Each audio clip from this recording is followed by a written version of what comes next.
This is your old friend W. What's this?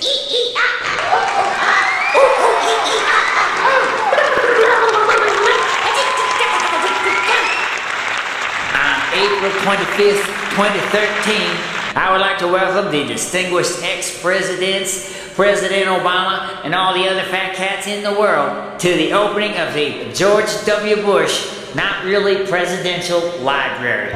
The George W. Bush Not Really Presidential Library. The first presidential library consisting almost entirely of comic books and paintings of dead dogs. Who paints pictures of dead dogs? This is a very disturbed man. Please send that man to me, Sigmund Freud, after I get off of my latest cocaine journey. The George W. Bush Not Really Presidential Library. So called, first of all, because it contains nothing about what really happened during the Bush presidency. That's the Cheney presidency, goddammit! Yeah, that's right, this Dick Cheney looking you in the face. Have I mentioned I need another heart? I'm sorry, I need another goddamn heart. The George W. Bush Not Really Presidential Library. So called also because he was never really president. He was never really president! Repeat after me. He was never really president. Never really president. Hence the name, the George W. Bush Not Really Presidential Library. Savor the irony, if you will. Go there, read the comic books, and savor the irony. Now this. And this.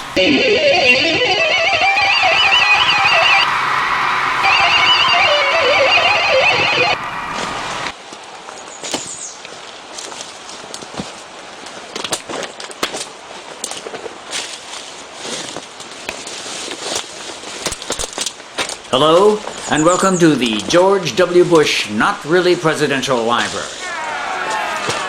I realize it doesn't look like a library. The library would appear to be somewhat overgrown with weeds. Perhaps this is symbolic of the fact that since George W. Bush was, epistemologically and ontologically speaking, never really president, his library would be unreal too. Perry Logan explains. Perry Logan explains.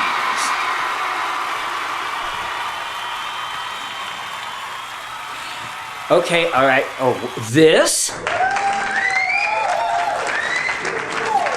Hi, my way of welcoming you is good for you. Well, it is my position, by the way. It's like the Perry Logan official position, a plank on my platform, if you will, that George W. Bush was never really president. Say it with me. George W. Bush was never really president. Now you get that wrong. Okay, try again. George W. Bush was never really president. You got to get that little in there, okay? All together now. George W. Bush was never really president. George W. Bush was never really president. It's an epistemological thing. Oh, you know, I just like to loosen you up. It is my official position, position that Bush, too, love him though I do, was never really president, and that's probably why you can't find his library. Check it out. It's April 25th, I think, 2013. Thank you for not applauding the date tonight. And they really and truly are kicking off the George W. Bush Not Really Presidential Library. It's really going down. But the problem was, you see, since he was never really president, there is no library. The library exists only in the fevered minds of those people who accept the idea that the man was president. It makes no sense. It makes no sense on the surface of it. Oh, okay, well, never mind, you know. This does touch upon one of the weirder and more forbidden topics in politics today. You think that's bad? Just try telling them about the reptoids, Perry. Oh, that was David Icke. That was a conspiracy guy named David Icke. And he might say that reptoids are even more forbidden than election theft. More forbidden than discussing what I consider to be a really soundly based idea. You know what I'm saying? Okay, we're all easily amused here.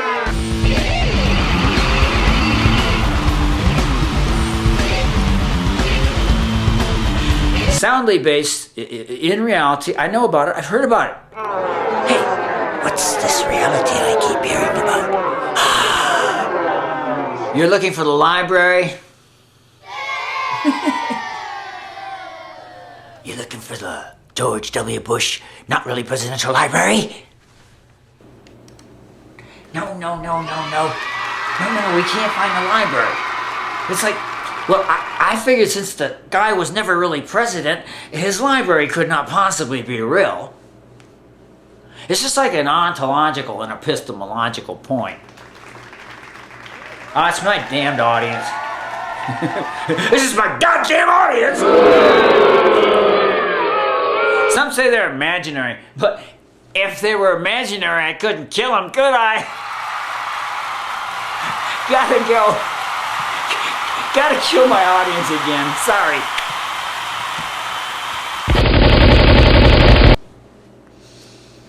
Bob? Hi. Look it. If you get on the web, you can go to places like Black Box Voting and others. You know, the web at least still serves us as a place we can search for things. You can still find things out.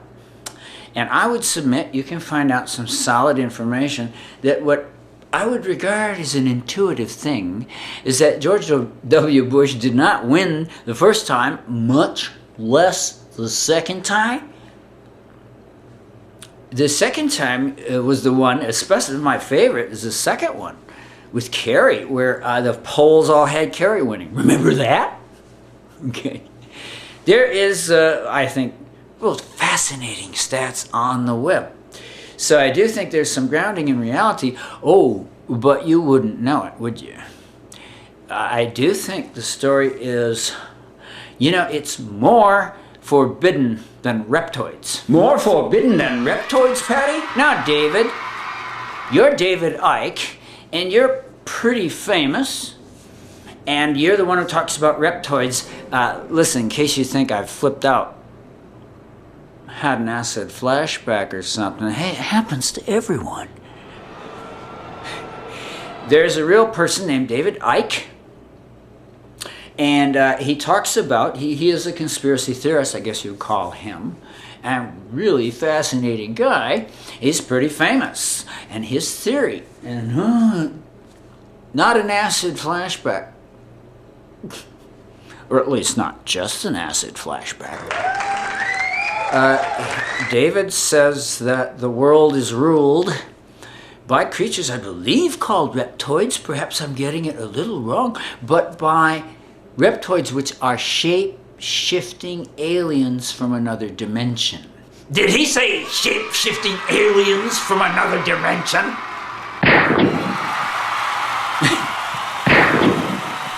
Yes. And, he is, among other things, a 9/11 conspiracy guy. Just to give you a taste of the vast array of people who call themselves truthers. I don't know if David is a truther or not. He does think 9/11 was an inside job, but his theory, you get, is that 9/11 was done by shape-shifting aliens from another dimension. The point is that we're talking about one or more theories of 9/11, the so-called truthers, the truthers, the truth movement, a very real thing. And I would submit that the truth movement is nowhere near as verboten in the mainstream media as this election theft thing. Wow. You know, I've seen truthers on Democracy Now! Hey, if it's on Democracy Now!, it's true. Watch Democracy Now! To get the truth. And none of this has to do with having a thing for Amy Goodman. No disrespect intended. There is, the truthers get some airplay, is what I'm saying, compared to what the idea of election theft, and that's really what I believe, is that the elections of 2000 and 2004 were gamed, stolen by the guy whose library we cannot find. Yeah. This is the unreal library. This is not it. This is like my stuff, right? You recognize this as my stuff. We're not in the George W. Bush not really presidential library because, oh, come on, man, it could not possibly exist. The president, he was never really president. If he didn't get elected, he was never really president. And like I say, there are these websites mysteriously appearing, just trying to help you out with links. People ask for links, and they get very upset if you don't give them links. Got your links right here, buddy. Just a few links which you can easily find yourself. And it tells the story of a party that knows it's a creepy minority of mostly white males. A creepy minority of mostly white males? Are you talking about FBI, man? No, I'm talking about the political right. They knew they were a minority. They knew they were going to have to game the system, and they started to do so. It does not appear to have stopped. But compared to reptoids, you know, some of you might even know about reptoids, know a lot about reptoids. Here again, the internet helps. But people like David Icke, Alex Jones, whom I mock occasionally, but Alex is a truther in all this, and these people are getting some airplay. These people are talked about a little bit. So, you know, if it were really so forbidden, that would not be the case. It would certainly not be on Democracy Now! And of course, all over Fox News, truthers, the folks at Fox News were very upset about the truther idea. You know, and so they talked about it, and so they really did give it a lot of airplay by criticizing them. All right, but I'm talking about something where you will not hear nary a word. Well, okay. You might be hearing the Republicans making their wonderful assertion that Obama stole the presidency in 2008. Guys, don't you remember the polls? Don't you remember George W. Bush's record-shattering low polls, such that people almost flew into a nauseous fury when his name was mentioned? No. Don't you know the people in 2008 would have elected a Democratic dog over another Republican? A Democratic dog? Like me? Seamus! It's my dog, Seamus! Hey, go, Shimmy! Hey, go, Shimmy! Throw the ball, Perry! Throw the ball! Here you go, Shimmy! No! Achtung, Achtung! This is Adolf Hitler, unleashed from hell and addressing the George W. Bush, not really presidential library, which is really a mouthful. You wouldn't believe the way they're torturing me down here in hell. George! Yes, Adolf? Jerry! Hey, Adolf! Jerry, how's it hanging, Adolf? I would like to personally thank all of you for doing so much to bring fascism to America. And you too, Obama. Me? I don't know nothing. Talk to my lawyer. Don't be coy, Obama. Here is a partial list of the fascist policies of the Obama administration. Most of them continued and exacerbated from the George W. Bush not really president administration. So I'm a not really president? Shut up. Targeting of individuals and groups, obsessive secrecy, manipulation of public opinion, maintenance of a gulag where torture is practiced. The Obama administration is still using torture, they're just farming it out. Stop it, Adolf. You're making me blush. Shut up, Obama. Believe in the state's power over life and death. That's you, Obama. You're the one with the kill list. Yes, I'm the one with the kill list. He's the one with the kill list. My goodness, these guys are really messed up. It's going to take a lot of therapy and cocaine to fix these guys up. Suppression of internal dissent, which I love. Lawless militarism, like midday drones, constant surveillance, systematic destruction of the environment. A foreign policy based on murder, utter carelessness for human life, reliance on character assassination, the deployment of mindless followers, the disappearing of people, as with Bradley Manning. Bradley Manning for president, man. Yeah, that'll be the day. And the continued use of torture and brutality on an ever-escalating and super-secret way. Now back to Perry. He piddled away the Clinton surplus a diddly-diddly-day. And now, Perry Logan and the Missing Library Band play He Piddled Away the Clinton Surplus a Diddly-Diddly-Day.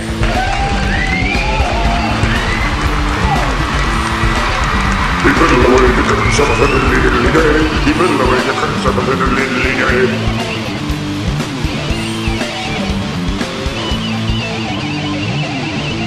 He fiddled away the curse of a diddly day. He fiddled away.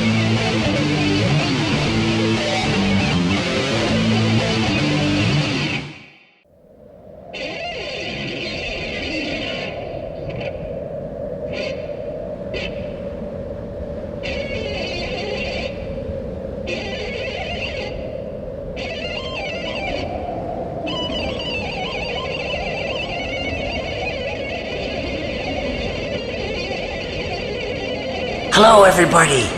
I hope heights don't make you dizzy. We're building an imaginary library. Why would we do that? Well, that would be a library for a guy who was never really president. And yet, to be realistic, we know George W. served as president and essentially rotted the government from the inside out. Why, haven't you heard? George W. Bush essentially rotted the U.S. government from the inside like a disease, like a cancer. And the United States has never really recovered. Here's Perry.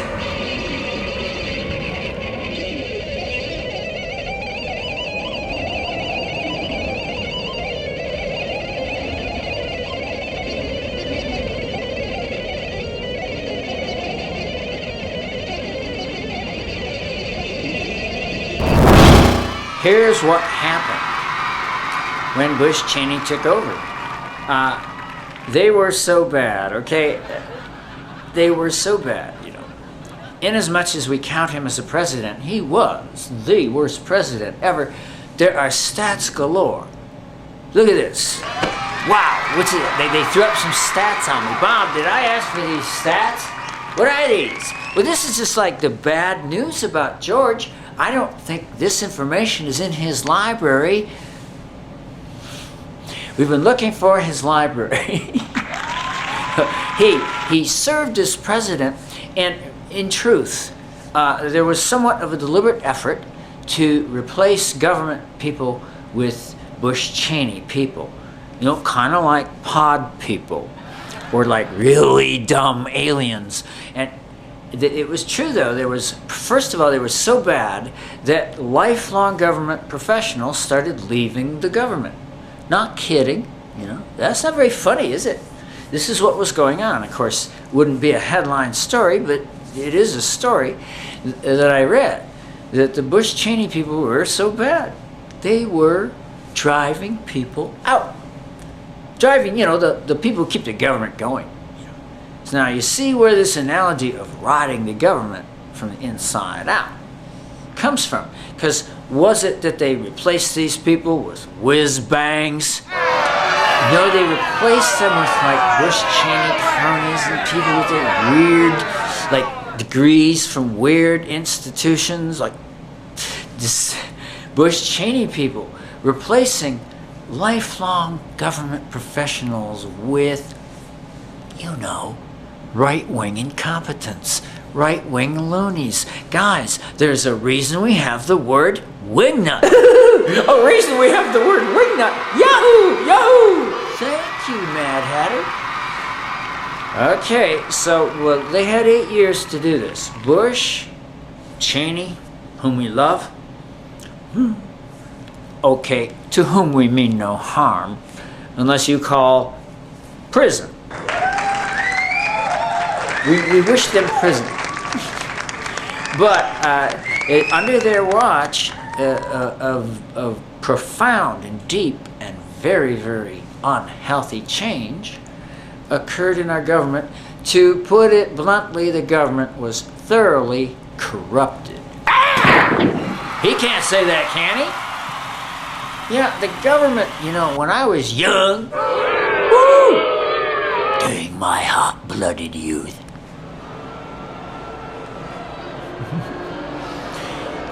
the worldview, the whole kind of like zeitgeist of the USA really was that our government was cool, I realize this just sounds sad. Were we fools? No, we were smart. Our SAT scores were the highest ever. It's been downhill ever since. Maybe not entirely, but it was downhill after us for a while. Okay, so we were not, I don't really think people were manifestly stupid or even that innocent. Perhaps a little bit. What I'm saying is that I really just don't think the government was very bad. I really do think we had an exemplary government for a while there. Okay, exemplary in ways, in the sense that they were not just like wildly corrupt. And now that's the deal. That's what you call a serious sea change. They are now, of course, wildly corrupt. There can be no other way to put it. So I wanted you to know the depth. If you're young, you don't even have to be that young now. The idea of the government being, oh, look, it's the government, seems hopelessly naive.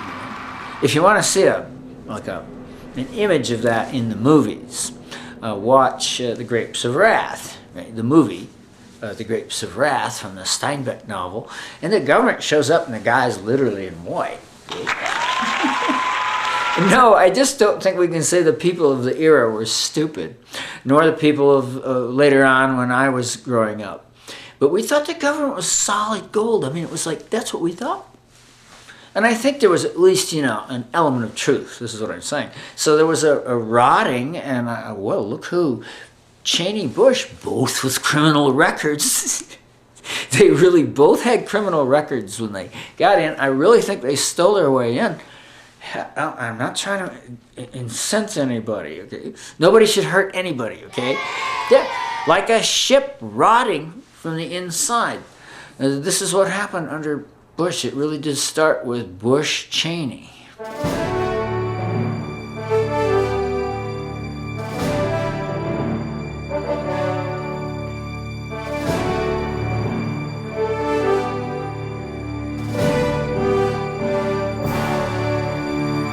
Hello and welcome to the George W. Bush Not Really Presidential Library. They say there's some comic books here, but I can't find any. I don't know, I don't think they have anything here, man. It's like an empty maze. It's the George W. Bush Not Really Presidential Library. Well, what do you expect? He was never really president.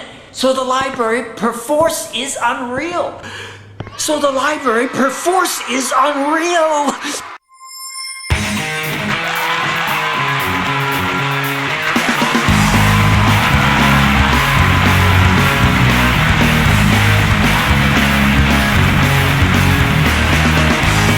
people realize to what extent Perry Logan's weird little dance is deeply symbolic. Here, Perry is saying we must all vote progressive third party. Only progressive policies can serve as an antidote to the right-wing control of the world and our continued descent into fascism. That's what that little kick there means. Did you see that little kick? Well, you might have missed it. It's all kind of fast.